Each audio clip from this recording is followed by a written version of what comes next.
Well, the good news is the Democrat Party is dead. The bad news is it wasn't killed by Republicans, it was killed by communists. But yeah, I'm just happy the Democrat Party's dead. This is going to expose a massive campaign from Cuba to influence our politics, and we'll show you the blowout of Democrats fighting Democrats. First, here's that report that Marco Rubio exposed on Havana, Cuba, influencing our politics. Details a decades-long Cuban influence campaign right here in the U.S., targeting U.S. politics. The report says Havana has been using ideological networks and organizations there to advance its agenda 90 miles away off the coast of Florida and undermine Western ideals. Secretary of State Marco Rubio calls Cuba, quote, the leading sponsor of radical leftism and third worldism in the U.S. So let's bring in Tommy Pigott. He's spokesperson for the Department of State. Tommy, this caught our eye from this report here at Fox News. Take a look. These are just some of the organizations implicated in this Cuban influence campaign.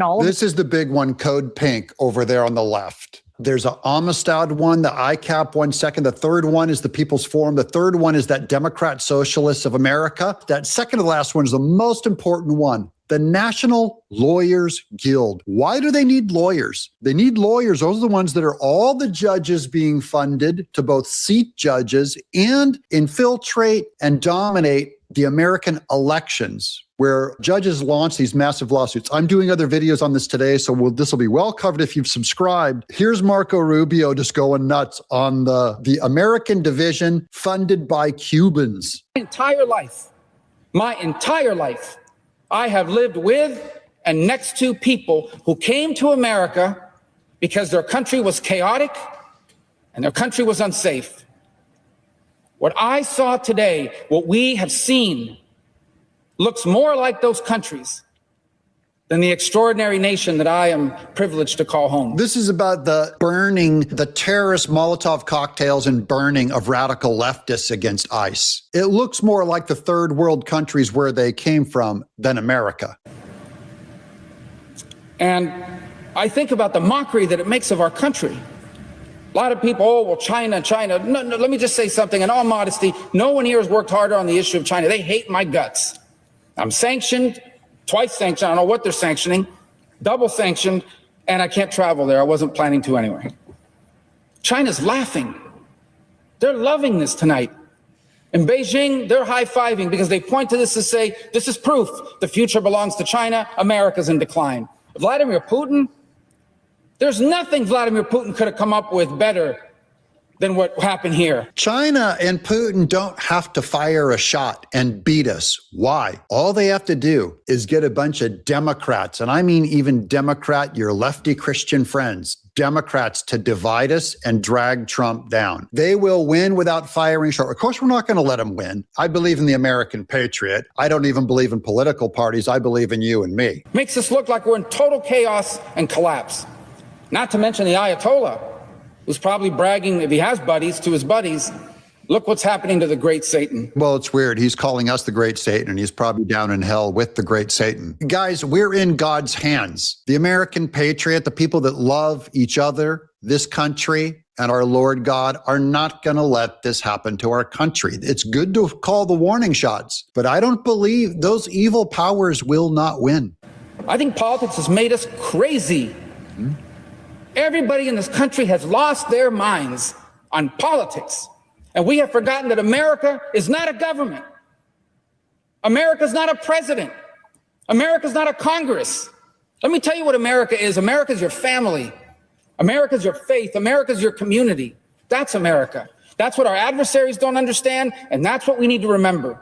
That is how we're going to rebuild this country and turn the page and have a future even brighter than our past. And who is tearing down family, faith, and community if that's what America is? The communists, the left, the Democrat Party. And here I'm going to expose them. They're fighting among themselves, just going, look, we have lost our party. We've lost. There are a lot of people who feel that the Democratic Party is out of touch. We can't be honest about what's going on, with immigration. Wait, I got to go back to this because we can't be honest about immigration. Look at Stephanie Ruhle's eyes pierced down here. She goes from open, then she goes, What do you look at her? Look at her squint. We can't be honest about immigration. I'm going to play that again. Watch her face. A touch. We can't be honest about what's going on, with immigration. We don't have a plan for immigration. We're not able to say what actually Democrats should do to fix the problem. All we are is opposition to Trump. Under Biden, we said inflation is not really a big deal. It's transitory. It's going to go away. Yeah, and then the whole party said, hey, don't worry. Everything's great. Joe is awesome. He can run for re-election. So the point is, we have this history of kind of just like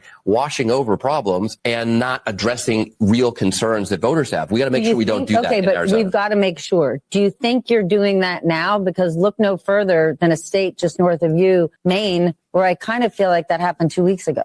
Yeah, I think that's honest. I mean, to be honest, it's a problem. It's a problem. They're still doing it. They mowed right over Maine with the Nazi tattoo guy. She goes, it's still happening in the Democrat Party. Now, here's Trump on that terrorist burning of from the Foreigner on the streets where they'd set the building on fire in the name of anti-ICE. This is Trump with the leader of Lebanon, which is a fantastic meeting for the first time in 20 years. Hey, Mr. President, yesterday there was another attack on an ICE facility, this time in New York City. What, in your view, is prompting these attacks, and do you have a message for those who are attacking ICE? You're talking about the fire that was set in front of the federal building? Well, this is what's happening with the people that they allowed to come into our country. They shouldn't have allowed them to come in. They shouldn't be here. They're radical lunatics, and I'm getting them out. We're getting them out at a pace. We've gotten rid of more than any other president. I read stories. They try and give you phony stats.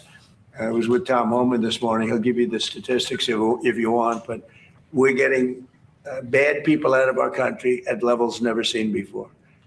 There's never been a time when more bad people, and you take a look just here in Washington, we took out almost 5,000 hardcore criminals, most of whom came in during the open border periods of the previous administration.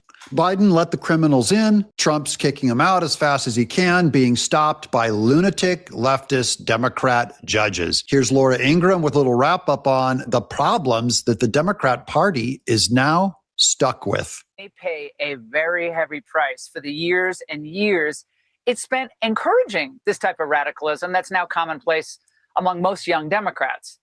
They were so determined to hit the GOP and hate on Trump that they would agree with almost any accusation, no matter how deranged. Well, now they find themselves stuck. They're stuck with a coalition of conspiracy-minded, anti-American leftists who find it impossible to say anything favorable about this country, its founding, its history, and who are going to scare the hell out of swing voters in the fall. We warned them that this was going to happen.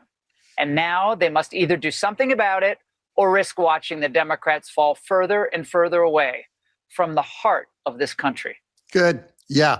Democrat Party dead. That's the main lesson. Now, just to show you, is this financially working? This is how much the parties have raised. Here's cash on hand as of June 30th, the latest FEC filings. MAGA Incorporated has $400 million. The most money for any candidates, $400 million by far. The RNC has $128 million. The NRSC, the National Republican Committee, $55 million. The NRCC, $92 million. The DNC has just $16 million. They're still $18 million in debt from Kamala Harris. The Democrat SCC has $41 million. The DCC has $79 million. So we're still smoking them. The grand totals, Republicans, $677 million. Democrats have $136 million. They're running about 1/5 or less of our money. And that looks good for future elections for this fall. We got to keep doing the fight, and we got to keep exposing the Democrats. And thank God that the Democrat Party is finally being dismantled before our very eyes. I'm Doug in exile, ending on a good note tonight.